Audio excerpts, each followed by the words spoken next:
महंगाई से हाँ बिल्कुल पूरा।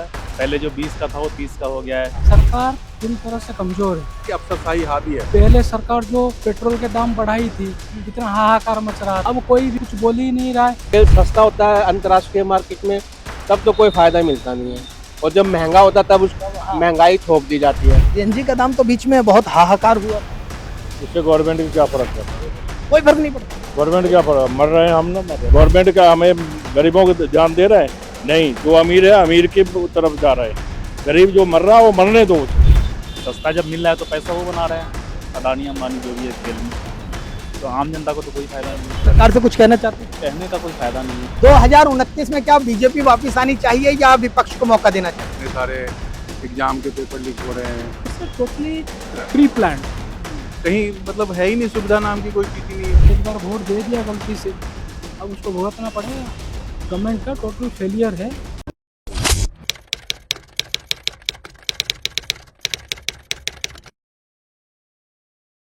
देश में पिछले कुछ दिनों पहले आम आदमी को महंगाई का झटका लगा था और लोग लगातार इस बात को लेकर कह रहे थे कि चाहे पेट्रोल हो, डीजल हो, सीएनजी हो या फिर एलपीजी हो, तमाम तरीके के जो उत्पादन हैं, जो तरल पदार्थ हैं, उस पर लगातार जो दामों का इजाफा था वो उछाल मार रहा था। दरअसल उसके पीछे ये कारण बताया जा रहा था कि जिस तरीके से मिडल ईस्ट वॉर में तनाव चल रहा था, ऐसे में जो स्ट्रेट ऑफ हॉर्मुज का जो रास्ता था वो बाधित होता था। सरकार कहती थी कि चैन सप्लाई बाधित होने के चलते जो दाम हैं वो कहीं ना कहीं उछाल मार रहे हैं, क्योंकि चैन सप्लाई प्रभावित होती थी तो दाम उछाल मारते थे। लेकिन अब अमेरिका ईरान के बीच MOU यानी कि समझौता नामा साइन हो गया है, तो ऐसे में जो बढ़े हुए दाम हैं, क्योंकि देखिए देश का जो भारत की आबादी है लगभग 140 करोड़ के आसपास की आबादी है, ज्यादातर जो रोजगार होता है, जो व्यापार होता है, वो कहीं ना कहीं पेट्रोल, डीजल या सीएनजी पर या एलपीजी पर, तरल पदार्थों पर टिका होता है। ऐसे में खाने से लेकर दूध, फल, सब्जी या सफर सब कुछ महंगा हुआ था। लेकिन क्या अब जब समझौता हो गया है तो जो बढ़े हुए दाम हैं वो वापस होने चाहिए? जिस तरीके से पेट्रोल के दामों में इजाफा हुआ, डीजल को लेकर जनता त्राहिमाम करती रही और सीएनजी के बीच जो ऑटो चालक थे वो हाहाकार करते रहे, तो क्या ऐसे में अब उनको रियायत मिलनी चाहिए? इसी को लेकर हम दिल्ली के बाराखंबा रोड पर आए हैं। जो जनमानस है, देश की जनता है, क्या सोचती है महंगाई को लेकर? क्या समझौता नामा के बाद आम आदमी को राहत मिलनी चाहिए? भैया हैं, बात करते हैं। भैया कैसे सफर करते हैं, मतलब पब्लिक ट्रांसपोर्ट से करते हैं या अपना व्हीकल है, कैसे सफर करते हैं? Public transport. पब्लिक ट्रांसपोर्ट है। जिस तरीके से पिछले कुछ दिनों में ये सुनने में आया था, आम आदमी के मुंह से लगातार निरंतर चल रहा था, एलपीजी के लिए हाहाकार था, देश लाइन में खड़ा था, पेट्रोल डीजल के दाम बढ़ रहे थे, तो दाम बढ़े। सरकार कहती थी सप्लाई चेन बाधित हो रही है, जनता कहती थी कि इतनी महंगाई मत करो कि जनता मर जाए। अब समझौता नामा अमेरिका ईरान में हो गया है, क्या लगता है कि बढ़े हुए दाम वापस होने चाहिए, जनता को राहत मिलनी चाहिए? वैसे तो होनी चाहिए, बट ये सरकार पूरी तरह से कमजोर है। ठीक है, पहले सरकार जो पेट्रोल के दाम बढ़ाई थी, इतना हाहाकार मच रहा था दिल्ली में, अब कोई विपक्ष कुछ बोल ही नहीं रहा है, ये कुछ करेंगे नहीं। बीजेपी गवर्नमेंट एक तरह से फेलियर है। यानी कि आप कह रहे हैं कि सरकार पूरी तरीके से फेल हुई, ऐसे यानी कि आपको लगता है कि अगर इस तरीके की स्थिति भविष्य में कभी आती है तो चाहे सरकार कोई भी हो, उसके लिए उसको पहले से तैयार रहना चाहिए? बिल्कुल रहना चाहिए। ये तो टोटली फेलियर ऑफ गवर्नमेंट। इसमें जनता क्या करे? एक बार वोट दे दिया गलती से, अब उसको भुगतना पड़ेगा लास्ट कमिंग इलेक्शन तक। लेकिन आप तो कह रहे हैं भुगत, हाँ बोलिए ना प्लीज। अभी क्या है पहले इलेक्शन थी वेस्ट बंगाल में, पहले स्टेट ऑफ हेमरोज जो है वो क्लोज नहीं था, उससे तो पहले पेट्रोल दाम बढ़े नहीं। जैसे इलेक्शन खत्म हुआ उससे पहले, उसके बाद कैसे बढ़ गए? तो it's a totally pre plan. Government का टोटल फेलियर है।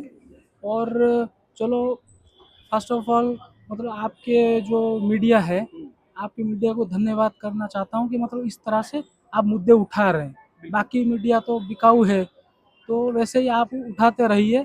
उनको सुनना चाहिए कि मोदी गवर्नमेंट एकदम फेलियर है, उनको सुनना चाहिए कि यहाँ पे लोग क्या है। राजा जो है प्रजा के बीच नहीं आ रहा है। इसीलिए उसको कमी नहीं खलती है, मतलब उसको पता नहीं चलता है। ऐसा नहीं कि हम भी वोट दिए हैं, बट अभी क्या करें, राजा को पता फील नहीं हो रहा वोट है। देने के बाद ठगा हुआ महसूस कर रहे हैं? बिल्कुल, मैं नहीं, सब लोग, ये तो फील सब लोग कर रहे हैं, मैं अकेला थोड़ी हूँ। चलिए और लोगों से जानते हैं। सर, 2029 में क्या बीजेपी वापस आनी चाहिए या विपक्ष को मौका देना चाहिए? मतलब अभी तो नहीं कुछ कर सकते, काफी दिन है, लेकिन कई सारे मुद्दे हैं जिसपे कि सरकार के लिए पहले जैसी क्रेडिबिलिटी नहीं है, कम होती जा रही है। ठीक है, देखिए देश की जनता है और देश की जनता कह रही है कि प्रशासन तंत्र बेलगाम है और शायद इसी का कारण जनता भी भुगत रही है। और ऐसे में भैया किसकी सरकार, क्या सरकार कहीं ना कहीं जिस तरीके से दाम कम होने चाहिए, पेट्रोल डीजल जो भी तरल पदार्थ बढ़ा, देखिए सरकार ने ईरान और अमेरिका के बीच जब युद्ध हुआ तब प्रति बैरल तेल 105 से लेके 120 रुपए $120 प्रति बैरल खरीदा। तो अब तो 70-75 के आसपास है, यानी 100 से नीचे है। तो क्या महंगाई कम होनी चाहिए, दामों पर लगाम लगनी चाहिए? हाँ, बिल्कुल लगनी चाहिए। जब माननीय प्रधानमंत्री जी का सपना है 2047 में भारत को विकसित देश बनाने का, तो उसके हिसाब से आने वाले खतरों को पहले ही भाप लेना चाहिए, उसके हिसाब से रणनीतियाँ बनानी चाहिए, उसी हिसाब से डिसीजन मेकिंग होनी चाहिए। जब आपके ऊपर कोई खतरा आ जाता है तब आप एक व्यू बनाने चलते हैं, आप एक रणनीति बनाने चलते हैं, उसका क्या फायदा है? तब तक तो जनता भुगत चुकी होती है उन चीज़ों को। ठीक है, वैसे सरकार ने कोशिश तो करी थी कि दाम ना बढ़े, लेकिन जब दाम सस्ते होते हैं तो सरकार को उसका फायदा देना चाहिए, लोगों को सस्ता करना चाहिए। जब महंगा हो तो सरकार को थोड़ा बढ़ा के चलो कर सकते हैं कंपनसेट, लेकिन दोनों तरफ चलना चाहिए। जब तेल सस्ता होता है अंतर्राष्ट्रीय मार्केट में तब तो कोई फायदा मिलता नहीं है, और जब महंगा होता है तब उसका महंगाई थोप दी जाती है। तो ये दोगलापन नहीं होना चाहिए। अच्छे ब्यूरोक्रेट्स लाने चाहिए, डिसीजन मेकिंग पावर अच्छी होनी चाहिए उनमें, वो अच्छा सोच सकें, अच्छा डिसीजन ले सकें। अगर ऐसा ही ढर्रा कांग्रेस में था तभी तो आपको चुना था हमने, जब ऐसा ब्यूरोक्रेसी थी। अब मैं आपसे बदलाव की उम्मीद थी, आप बदलाव लाइए, जनता स्वागत करेगी। अभी भी कुछ नहीं बिगड़ा है, टाइम है अभी आपके पास। एक अच्छे लोगों को लीडरशिप में लेके आइए ताकि ये देश 2047 में माननीय प्रधानमंत्री जी का सपना है विकसित भारत का, उसको पूरा कर सके। ठीक है, देखिए जिस तरीके से जो अधिकारी है ना, जो फैसला लेते हैं, जो डिसीजन मेकर्स हैं, उनकी खामियों के चलते जनता ये कह रही है कि कहीं ना कहीं देश को भुगतना पड़ता है। अब उन लोगों से भी कनेक्ट करते हैं जो सीधा दिल्ली की, देश की राजधानी की सड़कों पर 24/7 ये कह सकते हैं कि रहते हैं या ज्यादातर समय अपना सड़कों पर बिताते हैं। हम बात करें दिल्ली के ऑटो चालकों की। अंकल ऑटो चलाते हैं जी, सीएनजी का दाम तो बीच में बहुत हाहाकार हुआ था, उससे गवर्नमेंट को क्या फर्क पड़ रहा है? कोई फर्क नहीं पड़ता। गवर्नमेंट क्या फर्क, मर रहे हैं हम ना मर रहे हैं? हाँ, हाँ, मर तो हम रहे हैं। हाँ। सिलेंडर कितने का मिल रहा पता? 913 रुपए का। जी नहीं, 942 रुपए का। ब्लैक में हम लेते हैं, हमें जो नंबर के लो ना तो नहीं मिलता, नंबर ही नहीं है। ब्लैक ठीक है, में दाम देने के बाद भी नंबर नहीं है। नहीं, ब्लैक में तो 4,000 5,000 दो, हम 10,000 कमाने वाले 5,000 कहाँ से दे देंगे? फिर गवर्नमेंट का हमें गरीबों को ध्यान दे रहे हैं? नहीं, जो अमीर है अमीर की तरफ जा रहे हैं, गरीब जो मर रहा है वो मरने दो उसे, वो तो और मरे तो हमें फायदा होगा। जब हमें मुंह देखेंगे जो चलो ये गवर्नमेंट जो है अच्छी है, हमें कुछ आगे करेगा, मगर कुछ करने वाला नहीं गरीब के प्रति। अच्छा, देश में ऐसा मुझे लगता है पहली बार हुआ है 83 रुपए के आसपास सीएनजी पहुंच गई है। तो क्या लगता है जिस तरीके से 83 रुपए पहुंची, लेकिन अब तो युद्ध खत्म हो गया ना? कम नहीं होंगे ना? अच्छा, कम नहीं होंगे? नहीं, कम नहीं होंगे। हाँ। जो बढ़ गए। अब आगे की सोचो। हाँ, आगे और कितने बढ़ेंगे ये देखो। बढ़ेंगे ये नहीं पता, जो बढ़ गए। अच्छा, हाँ, तो मतलब महंगाई पे जो दाम बढ़ गया है वो वापिस नहीं हो सकता है। नहीं हो सकता। आगे बढ़ सकते हैं, ये अलग बात बढ़ सकते हैं, वो अलग बात है, वो कम नहीं हो सकता। लेकिन मोदी जी तो कहते हैं कि मैं हवाई चप्पल पहनने वाले को हवाई यात्रा करवाऊंगा, गरीबों के साथ हो, गरीबों का विकास करवाऊंगा। तो आपको लगता नहीं हवाई चप्पल पहनने वाला हवाई यात्रा जिसको भरपेट जो रोटी नहीं मिल रहा है वो हवाई जहाज या चप्पल कहाँ से पहनेगा? ये बताइए ना। जिसको रोटी नहीं मिल रहा वो चप्पल कहाँ से पहनेगा? वो तो पहले सोचेगा रोटी के लिए, चप्पल तो बाद में पहनेगा। चप्पल भी छिन गई है क्या? वो हालत ही वैसी है। हम 400-500 रुपए झाड़ी दे रहे हैं गाड़ी के, और 400-500 रुपए कमा के ले जा रहे हैं। उसमें सीएनजी है, कहीं ट्रैफिक वाले पकड़ गए वो तो 2000 के चालान कर दिया जी। और ओला उबर इन्होंने बेलगांव कर दिए, पैसे हम लगा रहे हैं, रोड टैक्स हम भर रहे हैं, बैटरी रिक्शा बेलगांव चल रहे हैं, इनके ऊपर लगाम है कोई? गवर्नमेंट इसके बारे में कुछ बोल रही है?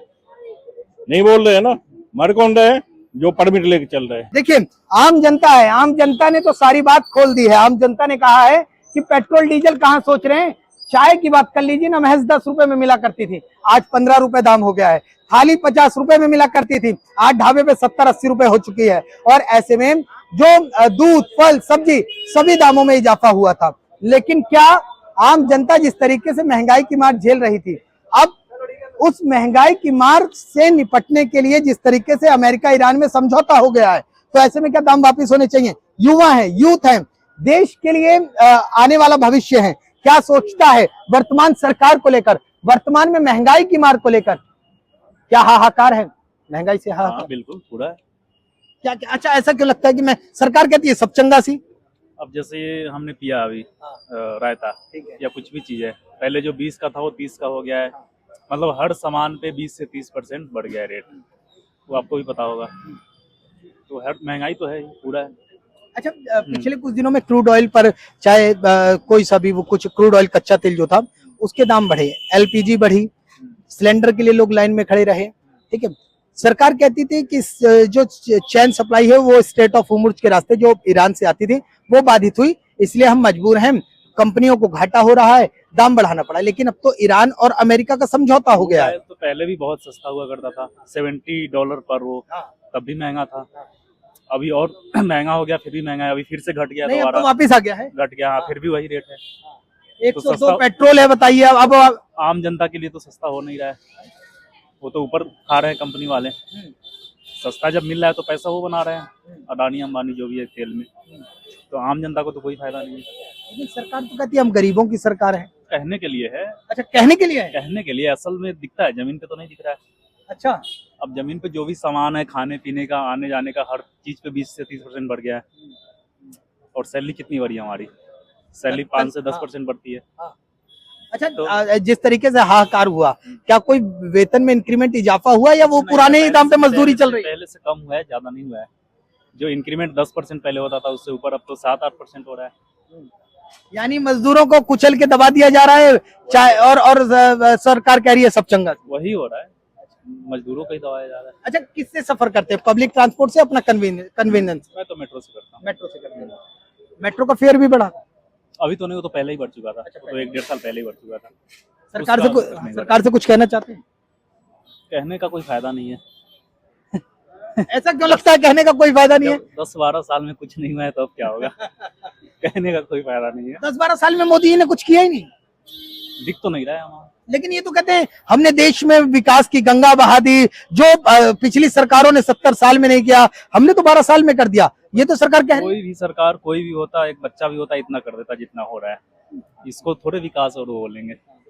ठीक है, पिछले 12 सालों में देश के अंदर कुछ खास बदलाव नजर नहीं आया, सिर्फ हवाई वादे रहे, गरीब जनता पिसती रही और सरकार बड़े बड़े दावे ठोकती रही। लेकिन पूछते हैं क्या दावे ही ठोकती रही? यकीनन कुछ हुआ? सर, दावे ही हवाई रहे सरकार के। लाइन सिलसिलेवार तरीके से हम पूछे, मध्य वर्ग का आदमी बड़ा ठगा हुआ महसूस कर रहा है, ऐसा क्यों? देख लो, मैं तो ऑलरेडी तो बता दिया, नो कमेंट्स। ओके, कमेंट्स करके कोई फायदा तो नहीं। अच्छा, आपको भी लगता है कि कमेंट्स का कोई फायदा नहीं है? नहीं, ठीक है, ओके। देखिए, ये देश की जनता है, देश का अपना एक ओपिनियन है और कह रहे हैं कि जिस तरीके से दामों में इजाफा हुआ है वो कहीं ना कहीं अब वापस होना चाहिए। महंगाई की मार पिछले कुछ दिनों में डबल जो अटैक देखने को मिला था वो कहीं ना कहीं उस पर लगाम लगनी चाहिए। वहीं दूसरी तरफ सरकार और तमाम जो तेल कंपनियां हैं उनका ये कहना है कि इन सब चीजों को थोड़ा सा बदलाव करने के लिए समय लगता है, तो शायद धरातल पर इसका बदलाव देखने को मिल सकता है। लेकिन कितना बदलाव होगा, कितना नहीं होगा, वो आने वाले दिनों में देखने को मिल जाएगा। दिल्ली से कैमरामैन राकेश के साथ राहुल शुक्ला, नमन सत्य न्यूज़।